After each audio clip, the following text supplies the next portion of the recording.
Welcome to Section 4, Lesson 10. Across the previous 9 lessons, we built every coordinate geometry tool in the algebra curriculum: the plane and quadrants, distance and midpoint formulas, slope, 3 canonical line equation forms: slope, intercept point, slope, and standard, parallel and perpendicular relationships, half-plane graphing of inequalities, and linear modeling of real-world quantities. Today is the marathon lesson where we apply all 9 skills back-to-back on a mixed sequence of challenges. Mixed practice exposes the soft spots that single-topic drills cannot, and is the most efficient way to lock the Section 4 toolkit in as fluent reflexes ready for tests, contests, and applied work. First idea on the board. Mixed practice forces you to first identify the type of problem and only then apply the relevant skills. The identification step is exactly where weak students stumble and strong students breeze through. When every homework problem is a slope problem, you settle into a rhythm and your reflexes carry you through. When the next problem might be a distance computation or a parallel line construction or a linear model word problem, you have to first decide which toolkit applies before any specific algebra can begin. Today, we exercise that decision step deliberately on a mixed sequence. The full Section 4 toolkit has 9 skills you should be able to name from memory before starting the marathon: plot points and identify quadrants, compute distance between 2 points using the Pythagorean-derived formula, compute midpoint as the coordinate y's average, compute slope as rise over run, use slope-intercept form to read or write equations and graph lines, use point-slope form for any anchor point, use standard form for intercept method graphing, apply parallel and perpendicular slope rules, graph half planes for linear inequalities, build linear models for real-world quantities. Every problem in the marathon today exercises some subset of these 9. Third idea. Speed and accuracy on mixed problems come only from reps, never from reading the rules. The rules from Section 4 are short enough that a couple of hours of careful reading covers all 9 skills. The fluency that lets you solve a mixed coordinate geometry problem in under a minute rather than 3 minutes comes from 40 or 60 practice problems spread across the next 2 weeks. The marathon today is a starter set. Commit to working a similar mixed set on your own time over the rest of the chapter, and the Section 4 material will lock in as automatic background knowledge that the rest of the algebra course can build on without conscious effort. The full Section 4 toolkit has 9 skills, and a marathon-style mixed practice session is the most efficient way to lock them in as fluent reflexes. The first move on every mixed problem is to identify which skills the problem requires. Only after that identification do you apply the relevant rules. Skills 1 through 3 are the measurement core: plot ordered pairs and identify quadrants, compute distance between 2 points using the formula d equals square root of squared differences, compute midpoint as the average of the 2 endpoints. Together, these 3 skills cover most pure measurement problems on the coordinate plane. Skill 4 is slope, the central concept of analytic geometry, computed as rise over run. Skills 5 through 7 are the 3-line equation form: slope, intercept y equals mx plus b for graphing from slope and y-intercept, point slope y minus y1 equals m times the quantity x minus x1 for any anchor point, and standard form x plus by equals c for intercept, method graphing and systems of equations. Skill 8 is the parallel and perpendicular relationships: equal slopes for parallel, negative reciprocals for perpendicular. The skill is the foundation of geometric construction problems and of the perpendicular bisector concept. Skill 9 is half-plane graphing for 2-variable linear inequalities, with line type matched to strictness and shading determined by a test point. Skill 10 is the linear modeling workflow that wraps up Section 4. Identify input, output rate, and initial value from the English description, build the slope-intercept model with real-world units, and use it for prediction or for solving inverse problems. When you face a mixed problem, the workflow is read the problem, identify which skill or skills apply, order them if multiple apply, then apply each in turn. Today's two worked examples each combine 3 or 4 skills with the identification step made explicit so you can practice the decision-making layer rather than just the mechanics. Here is the first marathon problem. Given 2 points 1, 2 and 4, 6, compute the distance between them, compute the slope of the line through them, and write the equation of the line in slope-intercept form. The problem combines 3 sections, 4 skills distance formula, slope formula, and slope-intercept equation writing. Step 1. Identify the skills required. Distance formula for the first ask, slope formula for the second, point slope or slope-intercept template for the third. 3 skills layered into one prompt, with the slope computation feeding into the line equation step. Step 2. Compute the distance using the distance formula. Distance equals square root of the quantity 4 minus 1 squared plus the quantity 6 minus 2 squared, which equals square root of 3 squared plus 4 squared, which equals square root of 9 plus 16, which equals square root of 25, which equals 5. The 2 points are exactly 5 units apart, the classic 3, 4, 5 Pythagorean triple. Step 3. Compute the slope using the rise over run formula. Slope equals 6 minus 2 over 4 minus 1, which equals 4 over 3. The line tilts upward to the right with a slope of 4/3, meaning 4 units of rise for every 3 units of run. Step 4. Write the equation of the line through the 2 points using point-slope form with either point as the anchor, then convert to slope-intercept. Use the point 1, 2y minus 2 equals 4/3 times the quantity x minus 1. Distribute y minus 2 equals 4/3 x minus 4/3. Add 2 to both sides, y equals 4/3 x minus 4/3 x plus 2 equals 4/3 x plus 2/3. Step 5. Final answer in slope-intercept form, y equals 4/3 x plus 2/3. Verify by checking the second point at x equals 4, y equals 4/3 times 4 plus 2/3 equals 16/3 plus 2/3 equals 18/3 equals 6. Match. Both points satisfy the equation. So the distance is 5, the slope is 4/3, and the line equation is y equals 4/3 x plus 2/3. The big lesson from this example is the layered skill workflow on a problem touching 3 sections, 4 tools. Distance uses the squared differences formula. Slope uses rise over run. Line equation uses point slope with one of the given points as the anchor and converts to slope intercept by distributing and rearranging. Each skill from a previous lesson contributes a clean piece, and stacking them in the right order produces the complete answer. Here is the second marathon problem. Find the perpendicular bisector of the segment from -2,1 to 4,7.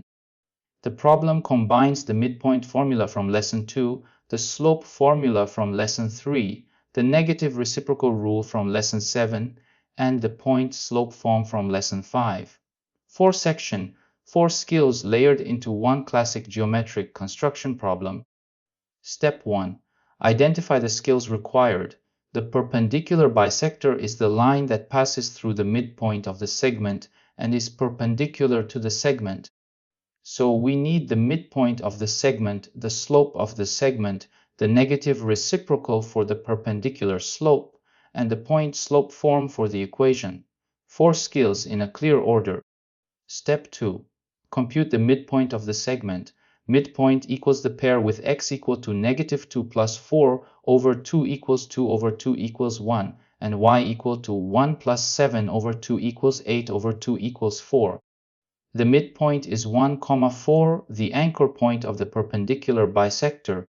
Step 3. Compute the slope of the segment. Slope equals 7 minus 1 over 4 minus -2, which equals 6 over 6 equals 1. The segment has slope 1, tilting upward at 45 degrees.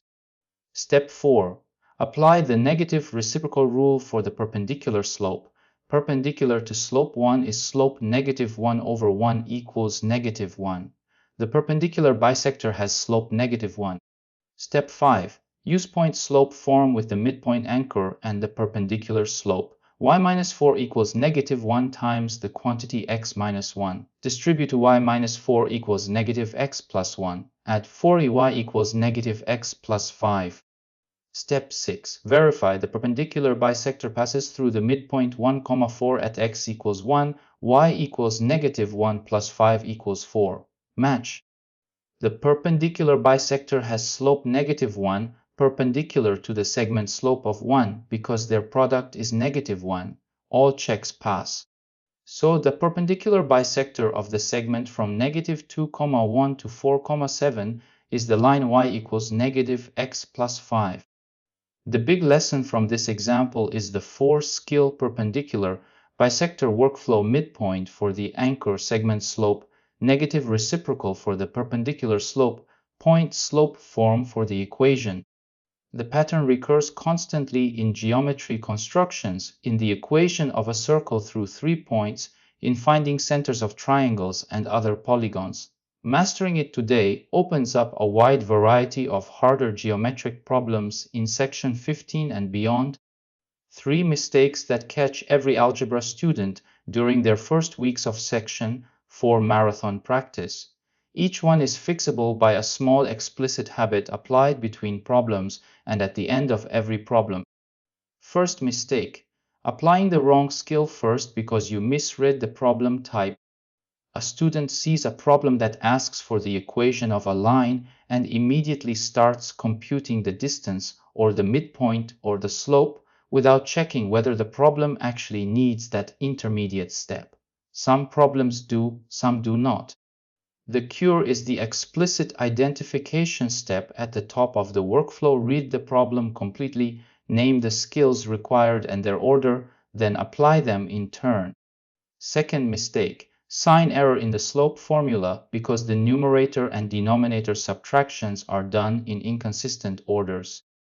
A student computing the slope between 3, 5 and 7, 1 writes y2 minus y1 as 5 minus 1 equals 4, but then writes x2 minus x1 as 7 minus 3 equals 4, getting slope 1 when the correct slope is -1. The fix is to commit to consistent subtraction order. Always do 0.2 minus 0.1, both for numerator and denominator. Consistency removes the sign ambiguity completely. Third mistake: writing the answer in the wrong line equation form for what the problem expects. A student converts a line to slope-intercept form when the problem specifically asks for standard form, or vice versa. The fix is to read the problem carefully one more time after computing the answer to confirm the requested form. The conversion between forms is a few seconds of algebra, so always end with the form that matches the prompt rather than fighting with the conversion at the end.